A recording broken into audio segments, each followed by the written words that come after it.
Bueno, por supuesto que corresponde agradecer a los medios locales, a toda la gente que del departamento viene haciendo todo este trabajo de cobertura permanentemente, y en virtud de presentarse el presupuesto en esta semana, o de por lo menos de concurrir nuestro equipo a la Junta Departamental esta semana, y en virtud también del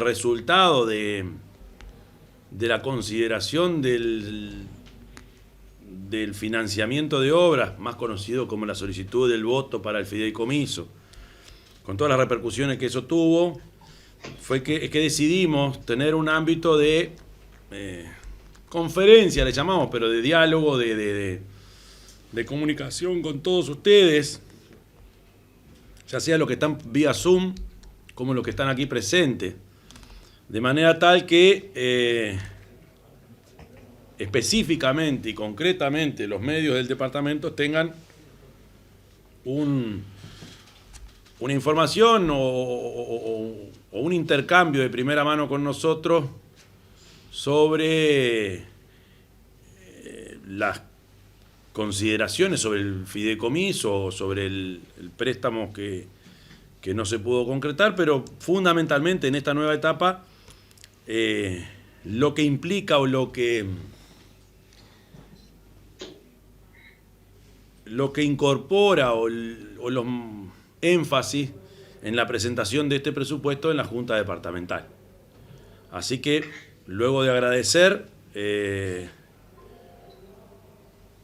y luego de presentarnos, creo que corresponde, y obviamente va a haber una ronda de consulta, corresponde que nosotros, con el equipo que aquí está, empecemos, me parece, con lo que es las características del presupuesto y tengamos en cuenta que este presupuesto debió haber estado resuelto en épocas de normalidad por allá por diciembre. O sea que deberíamos estar hace ya meses, 7 meses, 8, con el presupuesto nuevo. O sea que todo este periodo que pasó, todos estos meses que pasaron, en cada uno de los rincones de nuestro país, las intendencias siguen con aquel presupuesto, que me disculpen las contadoras, estirado. Y ahora sí, podemos decir que después de la votación de esto, cuando se termine de concretar, podemos lanzar nuestro plan con un presupuesto nuevo.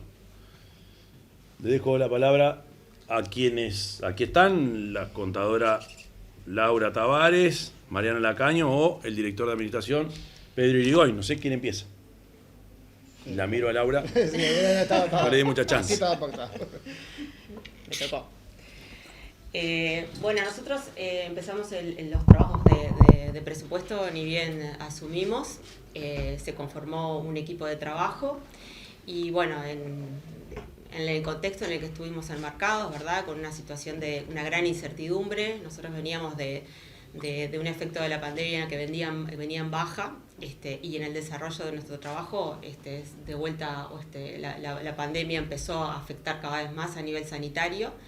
Eso implicó un contexto de incertidumbre muy grande que es una dificultad adicional cuando uno presupuesta, sobre todo para un periodo largo de 5 años.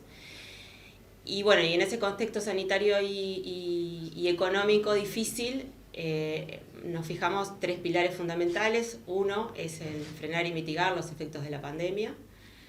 En segundo lugar, atender a la población más vulnerable del departamento. Y como tercer pilar, sostener la infraestructura del departamento y mejorar el nivel de servicios. En ese contexto es que formulamos el presupuesto que está presentado a la Junta.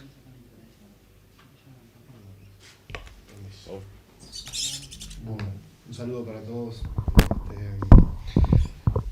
Estuvimos en el proceso también de elaboración del presupuesto, una etapa específica que tenía que ver con el trabajo con el sindicato, con ADEON, y que parte de ese presupuesto también sea con una mirada hacia adentro de la institución, con lo específico que Laura planteaba, pero también como una institución que cada vez más da a la ciudadanía servicios, y para eso era fundamental empezar por adentro de casa, tener un diálogo muy fluido. Fue de esa manera y pudimos incorporar al presupuesto que planteaba Laura Tavares, una mirada desde los servicios, desde el crecimiento, y que tiene como pilar fundamental la no pérdida de salarios y la no pérdida de empleos en el departamento de Canelones. Nos parecía que era importante destacar ese punto, porque quizás fue uno de los primeros mojones que nos planteamos, y como por la lógica de trabajo, que como se conforman los presupuestos departamentales, se tienen que hacer de forma simultánea, y bueno, entendemos que también tuvimos grandes logros en ese sentido, que también están en conjunto con el resto del presupuesto presentados en la Junta Departamental, y fue parte de lo que se presentó entre lunes y martes como vértice institucional. Está bravo. ¿Así? Nos tendríamos que cambiar nosotros, ¿no? No, compartimos el Ustedes dos con ese. Ahí va. Dale. No, pero esto bien, dale. Bien. O sea que no nos ocupamos de la parte técnica. No. Bueno, buenas tardes a todos y todas. En realidad, en esta instancia no prefiero no agregar demasiado lo que decía Laura de cómo nos presentamos cómo trabajamos este presupuesto. Es un presupuesto que se presentó por mayo, el 26 de mayo se presentó a la Junta Departamental en el plazo establecido para eso. Es un presupuesto equilibrado, que tenía, como nos habían solicitado antes, esa solicitud de endeudamiento estaba incluida en el presupuesto, porque había sido un requisito que antes nos habían solicitado. Ahora no va a estar, pero bueno, estamos a disposición para que nos consulten sobre qué quieren que charlemos al respecto. No mucho más que eso.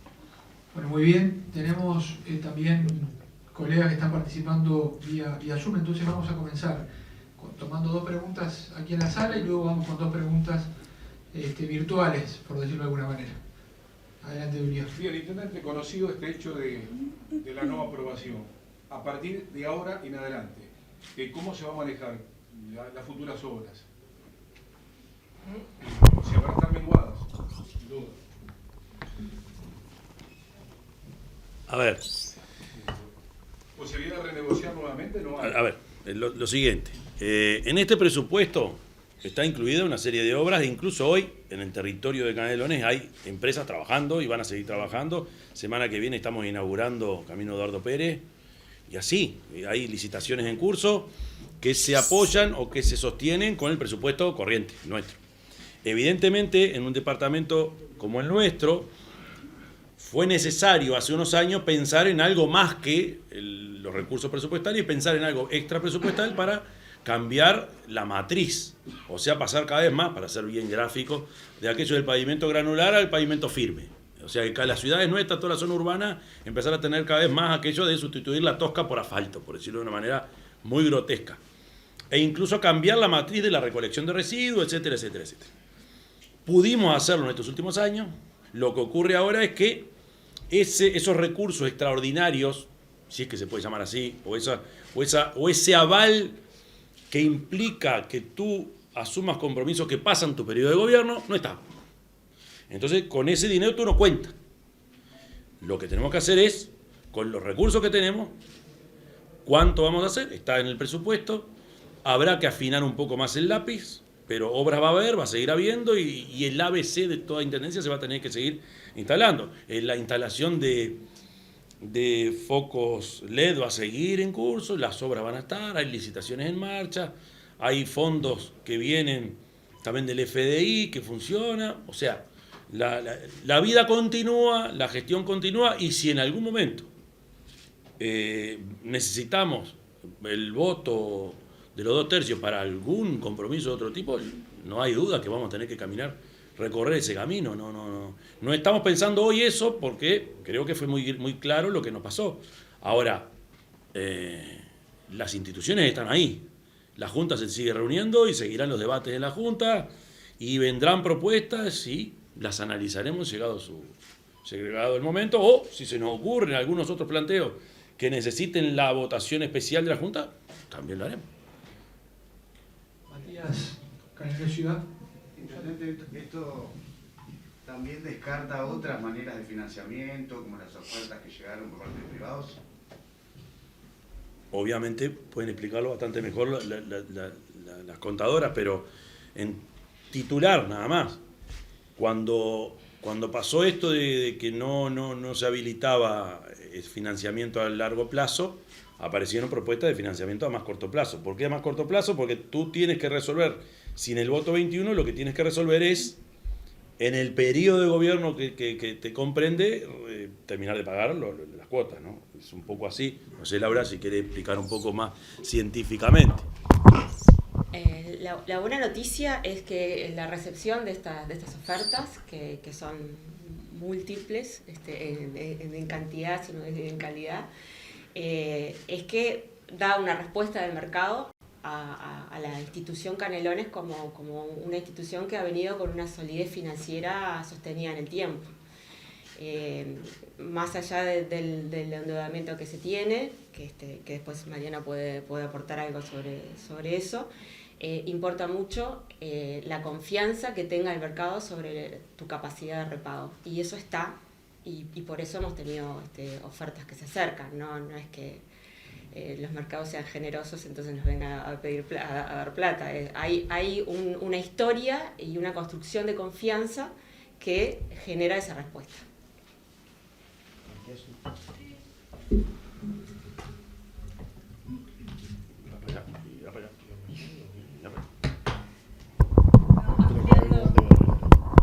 Ampliando un poco lo que decía Laura respecto al endeudamiento, que se han manejado cifras bastante. La información es pública, nosotros la presentamos en cada rendición de cuentas, aparece allí. La deuda que tiene la Intendencia, el capital inicial el capital de deuda son 140 millones de dólares. Cuando el gobierno asumió, el Frente Amplio asumió en 2005, esa deuda era exigible, como ya ha salido también en la prensa varios días, eran 130 millones, que representaba mucho más que lo que representa ahora en el presupuesto de la Intendencia. Así que la deuda son 140 millones, lo que se estaba solicitando era un endeudamiento de hasta 80 millones. No son 300 millones como se había dicho. Esos 370 millones que es cierto que se pueden llegar a componer es sumando todos los intereses que no están vencidos, digamos. No es razonable plantearlo en esos términos. Sí aparece en esa planilla porque aparece hasta la última cuota que nosotros tenemos que pagar en el 2039, que es la última.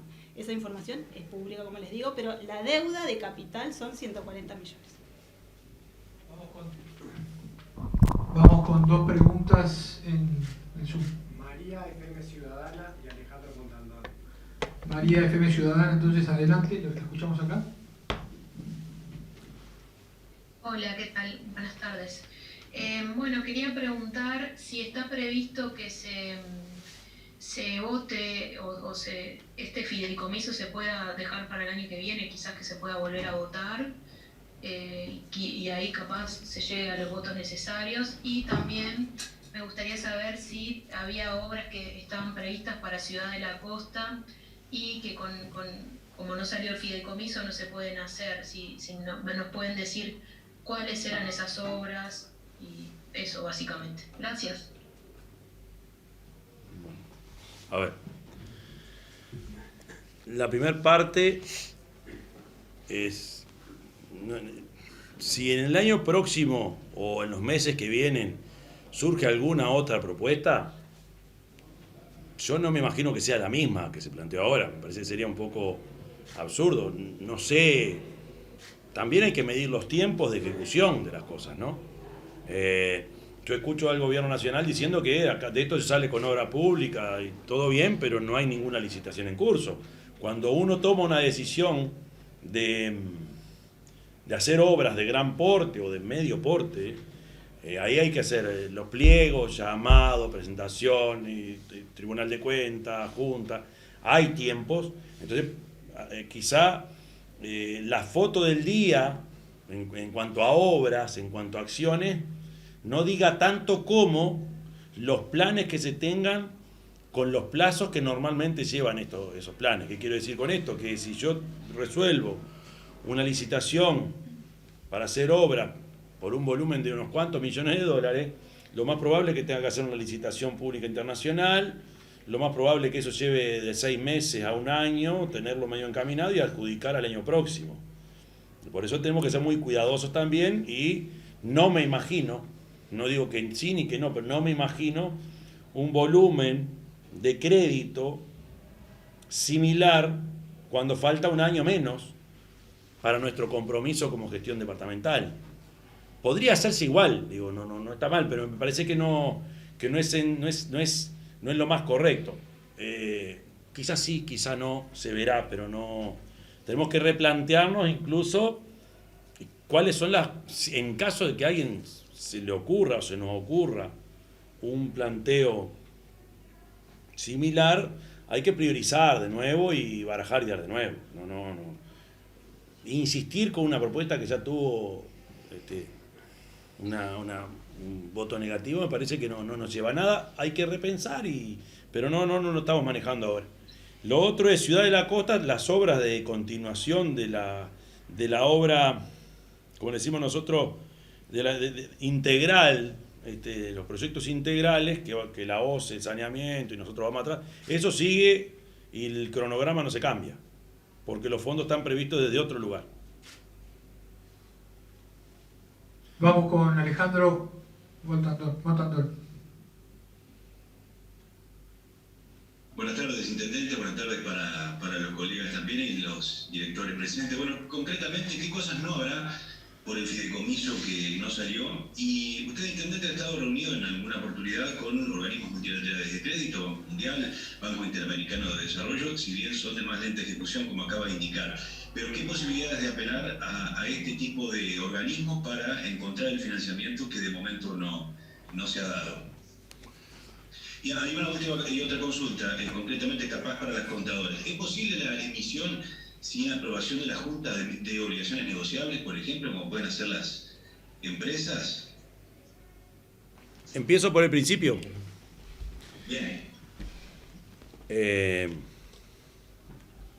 ¿Cómo era la pregunta? Me quedé con la última. Organismos multilaterales. Organismos. A ver, acá hay algo que está bueno que se sepa. A nivel país, las intendencias no tenemos forma de financiamiento de organismos multilaterales, salvo aquellos que vienen vía el gobierno nacional, que son de un porte bastante reducido, salvo la Intendencia de Montevideo, que tiene fondos BID para el saneamiento, porque es saneamiento, nosotros no nos tenemos que hacer cargo de saneamiento. Entonces se puede decir que en este país tan centralista, las intendencias están atadas de pie y mano, y más allá del crédito del Banco República, que es una 12ª parte del presupuesto, no sé cómo es que se explica esto, que es muy reducido, después las líneas de crédito, por lo general, casi todas, salvo que sean muy menores para cosas muy específicas de algunos organismos, no existe.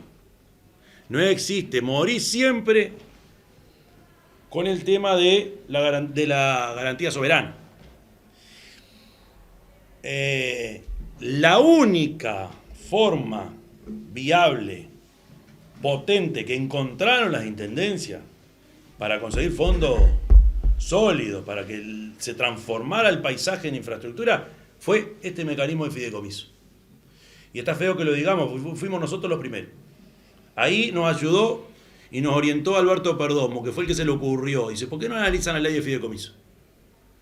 A partir de ahí, que nosotros hicimos lo que hicimos, otras intendencias encontraron también una buena forma de financiamiento de obra y está para verse en todo el país. Ya no existe aquella realidad donde las intendencias estaban endeudadas hasta acá, no pagaban tributo, no pagaban esto, le debían a cada santo. No, porque el mecanismo fideicomiso ofrece garantía y ofrece una bocanada de oxígeno que hizo que se llevara a cabo en nuestro país la transformación del Estado más profunda de hace muchísimos años, que es el fortalecimiento de los gobiernos departamentales en una armonía con el gobierno nacional. Pero sepamos que no existe esa línea y siempre tenés que ir ahí con el gobierno nacional a que te ofrezca y sea la garantía para ese tipo de compromiso. Por eso está bueno que lo planteemos, porque se ha avanzado. Y además, hay otra herramienta que existe a nivel país, que es el SUSIBE, que algún intendente dijo, este es el banco municipal que todos deseamos desde hace muchos años. Muchas intendencias, no es en el caso nuestro, tienen afectado el SUSIBE como garantía o como aval para los fideicomisos que pudieron estructurar. Digo porque nosotros votábamos en el Congreso de Intendentes que se tocara ese SUSIBE para tal o cual intendencia cuando estructuraba un fideicomiso que por supuesto pasaba por las juntas departamentales. Yo creo que ese panorama y ese análisis de los recursos de las intendencias está bueno que lo pongamos sobre la mesa, y es bueno el disparador que tú, Alejandro, nos haces, porque estamos muy acotados nosotros en cuanto a acceso a créditos, porque además las intendencias eran muy poco creíbles antes.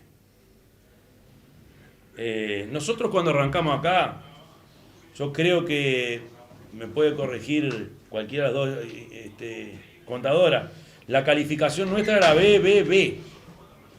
Estábamos en el fondo, no nos podía prestar. Nosotros recorríamos banco, me acuerdo, con el contador de aquella época, no nos prestaban nada, ni siquiera para el periodo. Esta realidad cambió. Y constitucionalmente no tenemos más remedio que trabajar así como estamos trabajando. Pero se encontró esa fórmula de apelar a estructura como fideicomiso. Y ahora la otra parte de la pregunta, que también me olvidé cuál era, se la dejo. No, concretamente, acoto una cosa que le preguntaba a quien fuera candidato por el Partido Colorado, Diego Castro, en las últimas elecciones. Le consultábamos por el fideicomiso justamente. Él estaba en contra de que se llevara adelante en las condiciones, es decir, de que se generara nuevo endeudamiento para la Intendencia. Pero le preguntábamos si como empresario él invertiría en un fideicomiso para la Intendencia, y nos decían que sí, desde ese punto de vista, ¿no? En cuanto a la segunda parte de la pregunta, tenía que ver con la eventualidad de otros mecanismos, como por ejemplo la emisión de obligaciones negociables, ¿no? Quizás para la contadora Tavares de repente. Difíciles por 5.000 Tavares. Las obligaciones negociables tienen un plazo de 10 años. Uno va pagando el interés, y si son de 10 años, en los años 8, 9 y 10 en general se paga, o sea que es un plazo que otra vez excede el periodo de gobierno.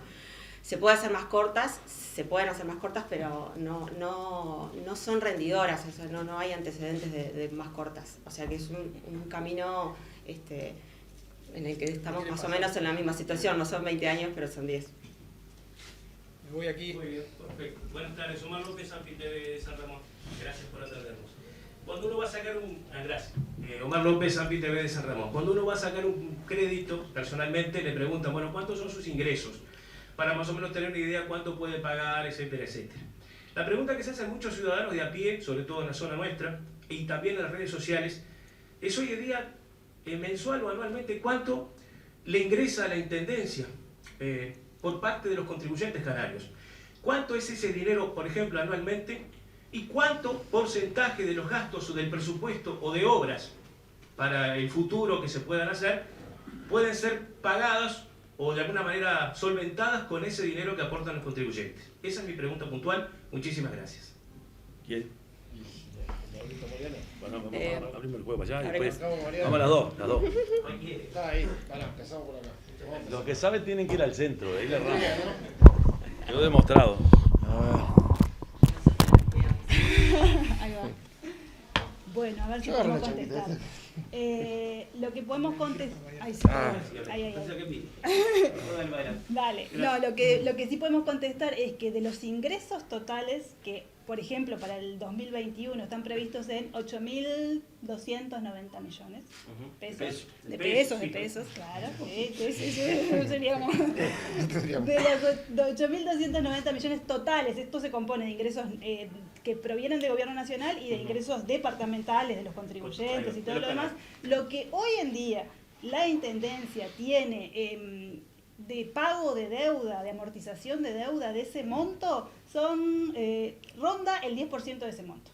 que ya lo hemos se ha conversado también, sale de la contabilidad perfectamente. De los 8.290 millones, 900 por ahí, hoy en día se pagan de amortización de todas esas deudas que venimos teniendo. Ese es el dato objetivo. Bien, perfecto, muchas gracias.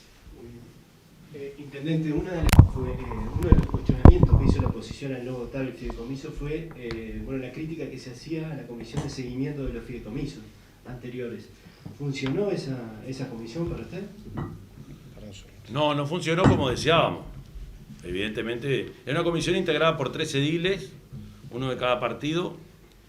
Se instaló una oficina con toda la infraestructura para que pudieran funcionar ahí, y por distintos motivos no pudo funcionar. Hubo sí recorrida por las obras,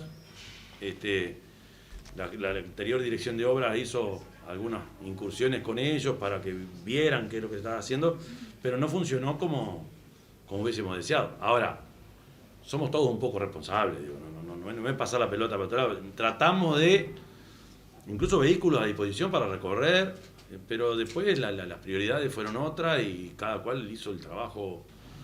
Creo que no le dimos, hablo de todo el sistema político, la relevancia que quizá debió tener. Ahora, la información está toda a la vista también, no es que es un misterio dónde van los recursos, está todo ahí. Pero capaz que la integración de que fueran ediles directamente, quizás debió haber sido una comisión más técnica, no sé, algo pasó. Voy con una pregunta al Zoom de nuevo. Mauricio, de Metropolitano. Sí, buenas tardes para todos. Usted, intendente, había dicho dentro de estos 80 millones que 20 eran una especie de reserva para que eventualmente se invirtieran en el corredor metropolitano si salía, que no era serio ingresar en un proceso de negociación con 3 intendencias más y el gobierno si no se tenía ese dinero disponible. Pero en el proceso ese, el edil Colorado plantea que prefiere que esos 20 millones se destinen a caminería rural y eventualmente desde la portera hacia adentro. Llamó la atención que la intendencia rápidamente dice, bárbaro, esos 20 millones van para ahí. Y en definitiva, no sé cuáles eran las prioridades y con tanta velocidad un fondo se va para un lado o para el otro. Y en definitiva, ahora que ese dinero no está, el corredor metropolitano, ¿en qué condiciones tiene? Entiendo que todavía no hay nada, no se sabe si existe, si va a salir o no, pero si saliera, ¿qué herramientas dispone la intendencia para trabajar en ese fondo? Y entiendo que si también se decide rápidamente invertirlo en caminería rural o en apoyo al sector productivo, también hay una situación de necesidad extrema de ese sector. ¿Cómo quedan estos dos, esta obra de corredor metropolitano y el sector rural, medios hackeados por ese dinero? A ver, nosotros caminería rural seguimos haciendo. Las obras por ejemplo, las auxiliares de San Atasio se siguen trabajando, se sigue haciendo. O sea que tanto en los corredores como en el medio rural se trabaja con lo que tenemos y creo que hay que destacarlo y se sigue trabajando. Hay buenas empresas trabajando en eso. Los fondos para caminería rural, Ministerio de Transporte, OPP, todo eso sigue existiendo. Ahora, en aquel momento cuando se planteó el análisis de esos 80 y cuando explicamos por qué esos 20 estaban previstos para la eventualidad de que eso caminara, la alternativa era lo sacamos o lo dejamos. Ahora, los mismos actores que se movilizaron para que los votos no estuvieran en Canelones, hace 4 meses que no dan ninguna respuesta, ni sí ni no. A una propuesta que le hizo la intendenta de Montevideo, donde hablaba nada menos de un punto del PBI. 500 millones de dólares. Ni sí ni no. Cuando el Partido Colorado nos plantea, ¿y por qué no lo pensamos más para el departamento? Miramos más para adentro, lo ponemos al servicio de lo productivo, que no solo lo rural, también los corredores industriales. Y a mí, de verdad, a nosotros nos pareció que era bastante atinado, porque hay no fácil para algunas cosas. Se debió haber dicho sí o no.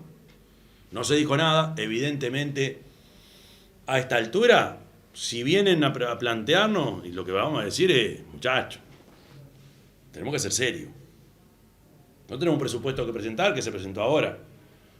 Hicimos una solicitud de financiación por sí de 20 millones y no hay respuesta. Yo creo que la gente, y fundamentalmente aquellos que les gusta invertir, quieren que seamos un poco más serios. Y asociado a eso, porque en realidad estoy perdido. Es decir, el prosecretario de la presidencia, Álvaro Delgado, ha dicho que le planteó a usted y que le consta que usted habló en Río Negro y en Rocha para destrabar esos fideicomisos. También trascendió, ¿no? Ahí en las redes sociales, el exintendente Aníbal Pereira publica una copia que por pedido de acceso a la información pública, el fideicomiso de Rocha no fue gestionado, ni fue contemplado, ni considerado por el Tribunal de Cuentas. En la misma línea lo hace el diputado Mendiondo de Río Negro. Entonces, ¿de qué estamos hablando cuando se plantea analizar 3 fideicomisos, pero hay 2 que existían o no existían? Y cuando usted me dijo, ¿supo que esos fideicomisos realmente eran formales? No. Yo mi acción fue simplemente para acercar partes. Es decir, hay inquietud en este lugar, hablar con la gente que yo conozco, siéntense a conversar y vean hasta dónde llegan. Nada más que eso. Si es formato fideicomiso, si es crédito, si es por un tema de déficit, si es por obra nueva, eso es un tema que a mí, no digo que se me escape, pero prefiero no meterme. Entonces lo que sí hicimos, y consta que lo hicimos, es cuáles son las condiciones que se tienen que dar para que se sienten en una mesa a conversar sobre ciertas propuestas. Y ahí recibimos alguna respuesta, alguna reunión se concretó, quizás sea por nuestra intervención o quizás por otras intervenciones, cosa que me parece bárbaro, pero no me metí a hilar muy fino en eso porque no me corresponde además. Porque si eso hubiésemos hecho, terminamos empeorando las cosas. ¿Por qué? Porque cada partido político en este país históricamente tiene dinámicas distintas de acuerdo al territorio donde ocurren las cosas. El que piense que con una aplanadora o con el sistema de ordeno y mando logra torcer realidades, puede ser que así pase. Ahora, el destino o el futuro es bastante negro. Es por eso que simplemente juntamos y acercamos parte. Decíamos aquí con Néstor, ¿no? ¿Qué va a pasar con los impuestos, fundamentalmente la contribución inmobiliaria, que es el ingreso más importante que tiene más allá del subsidio, que eso se maneja aparte? ¿Va a haber un incremento mayor? ¿Están manejando eso? En definitiva, por ahí ingresa la plata de la Intendencia, ¿no? Las contadoras que presentaron el presupuesto. Nosotros no prevemos un aumento de la contribución inmobiliaria y trabajamos y formulamos el presupuesto con ese lineamiento que nos dio el intendente Orsi. Por aquí. Buenas tardes, Yamandú y el resto de los directores. 2 cosas. Una, se habló de un porcentaje de fideicomiso, de un número de que $10 por cada canario por año sería lo que costaría el fideicomiso. Si no entiendo mal, ese fue un promedio que se había hecho. Y después de lo que se estaba pidiendo, $37 millones iban para consolidación barrial. ¿De qué manera estaría afectado eso en lo venidero? Y los 3 millones que iban para el tema del cambio de la matriz fósil por la matriz eléctrica, ¿cómo se va a encarar ese punto? Y vos. Una cosita. El intendente plantea al principio de la intervención la fortaleza que tiene el presupuesto que presentamos en la Junta Departamental. Obviamente se precisaba del fideicomiso, si no se hubiese pedido, no se hubiese solicitado esa veña para el endeudamiento. La consolidación de barrio se viene practicando ya de un par de periodos, se va a seguir trabajando en ese mismo sentido. Obviamente surgen limitaciones a partir de la falta de esta aprobación. Lo que planteaban las contadoras hoy, bueno, hay un escenario en el cual se nos ofrecen justamente varias elecciones en trabajo permanente con los municipios, las direcciones de obra, el coordinador del vértice territorial, priorizar, revisar y ver esas posibilidades es el trabajo que nos queda ahora. Hoy por hoy estamos en una etapa de presentación del presupuesto que la consolidación de barrio es parte de. O sea que no se descarta un programa por la no aprobación del fideicomiso. Pero como reitero, no sería lógico que si todas las obras previstas en el fideicomiso lo pudiéramos hacer con fondos propios, pedir un fideicomiso. Por lo cual sí va a haber afectación en las obras. La decisión política obviamente va a ser de mucho diálogo, como fue la conformación tanto del pedido de endeudamiento como la conformación del presupuesto. Y en esa etapa es en la que nos encontramos. Si tuviésemos a Marcelo con la transformación energética en tránsito, pero creo que Laura puede avanzar en ese sentido. Sí, sobre todo porque, como decía el intendente al principio, este pedido de endeudamiento fue un poco también para acelerar un poco los cambios, ¿no? En los gobiernos del Frente Amplio a nivel nacional se ha trabajado muchísimo por el cambio de la matriz energética y hay algunas leyes nacionales y algunas promociones para la adquisición o el cambio de vehículos que vamos a explorar y puede ser una de las posibilidades para seguir avanzando en ese sentido, tal vez con la velocidad que quisiéramos. A ver, algo que viene relacionado con eso. Algunas características del departamento, y no hablando de fotos sino de películas. Canelones sigue creciendo en cantidad de población, pero a su vez sigue creciendo en cantidad de inversión. Por lo tanto, no se debería ir a Harvard para entender, en base a los proyectos que se nos van presentando, cuánto a futuro repercute eso en nueva recaudación. Cuando las calificadoras dicen esto es probable, también miran eso. Entonces, es un detalle que a veces conviene tener en cuenta. Hoy, por ejemplo, cuando el Ministerio de Salud Pública por el tema de vacunación habla de nuestra población, habla de 600.000. Nosotros hasta hace poco, en el 2011, hablábamos 620.000. Y es cierto, han crecido algunas de nuestras ciudades de manera bastante irregular, el tema de la precariedad barrial, pero también tenemos proyectos en carpeta de inversión que son de un porte interesante. Por lo que es de pensarse también, digo para los que le interesen Canelones y vengan, que el futuro también tiene alguna certeza. ¿En qué me baso? ¿En qué me apoyo? En algunos permisos de construcción, en algunos proyectos encaminados que tienen retorno. Entonces, quizá en estos pocos años haya cosas que no las podemos hacer, pero en el futuro se van a poder hacer. Incluso cuando existe consolidación barrial, cuando hay un cambio en la matriz de infraestructura de una ciudad, la valorización de los predios, de las viviendas, también es parte de un crecimiento yo no sé si de la riqueza, pero del Producto Bruto en Canelones que debería ser medido. La regularización implica un crecimiento del departamento potente. O sea que aquello que nos pasó en el 2012, cuando hablamos de la cantidad de metros construidos, bueno, eso sigue moviéndose. O sea, es un departamento que no se congeló.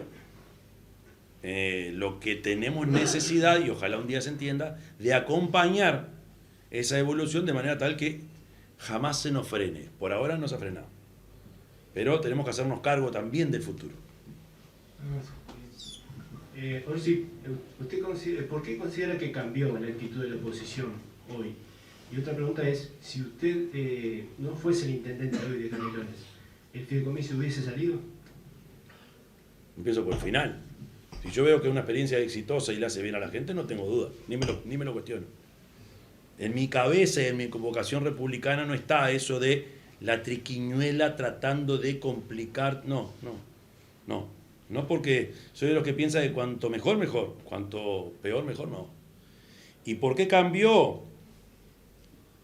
Yo creo que lo que no cambió es la posición de un sector político de este país que históricamente, desde que asumimos, nosotros ha votado todo en contra. Y cuando hubo una amague de votar a favor,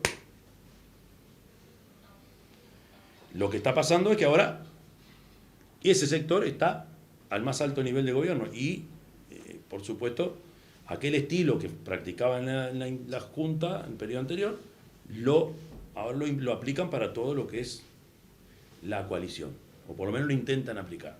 Es eso es una filosofía. Creo que atrás también hay una orientación económica, y eso es lo que estoy entrando a ver, porque la realidad me está mostrando eso. Cuando me dicen, ahorramos 600 millones en plena pandemia. Cuando no veo mucha inversión, evidentemente ahí hay algo.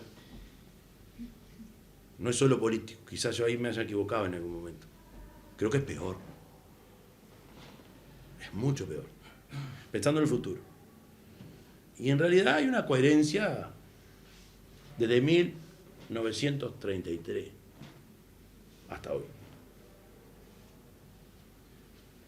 Perdón, una chiquitita. Digo, el Partido Colorado lo iba a votar. Sí. El voto que estaba. Sí. Hasta por lo menos el lunes a mediodía. Sí. Esa era la posición. Sí. O hasta el lunes de noche, no sé. Hasta el día anterior. Vamos con una pregunta por el Zoom y tenemos dos más ahí atrás. Alejandro Montandón de nuevo. Sí, concretamente quería saber qué margen hay para la participación público-privada. Era por eso la referencia a lo que me había comentado en esa entrevista el ex candidato Diego Castro. ¿Qué margen tienen los privados hoy para poder invertir en parte de la obra que va a quedar por el camino? Y en segundo lugar, si se tiene prevista la venta de algún tipo de activo, mueble o inmueble de la intendencia actual, si es que hay.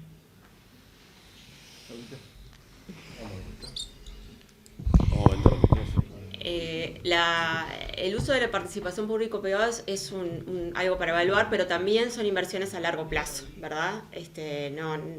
No son rendidoras en el corto plazo, o sea que necesitaríamos la autorización. Y en el caso de... Te toca ayudarme a mí, porque me olvidé de la segunda parte. De la venta de inmuebles. Bueno, en la medida que se va relevando, a veces hay alguna posibilidad de algún inmueble que... pero siempre con un destino específico, ¿verdad? De que este inmueble es prescindible y necesitamos este otro, o necesitamos hacer esta otra inversión. Entonces, con esa restricción es que sí está sobre la mesa que podamos hacer alguna venta de terrenos, más bien. Canal de la región, por allá. Buenas tardes, ¿cómo le va? Bien. Bien, gracias. Usted recién, cuando se refería a que, bueno, yo entendí que habían palos en la rueda que venían de arriba, usted no lo dijo, pero están hablando del herrerismo, seguramente, ¿verdad? Que nunca le han votado un fideicomiso. Hace pocos días usted también habló de que le llamaba la atención, por lo menos, que un alcalde del Partido Nacional, en Canelones, dijera que, bueno, aunque no salga el fideicomiso, nosotros tenemos la herramienta de la OPP, o que tenemos la posibilidad de que nos llegue la plata para hacer las obras. ¿Qué reflexión hace al respecto? Dos reflexiones. Una, siempre es bueno que haya obra, sea para cualquier rincón del departamento. Lo que no es bueno es que el criterio de adjudicación de recursos sea con un criterio discrecional en base al color de la camiseta. Eso lo descarto, fue una confusión del alcalde. Bueno, muy bien. ¿Alguna pregunta más? Vale.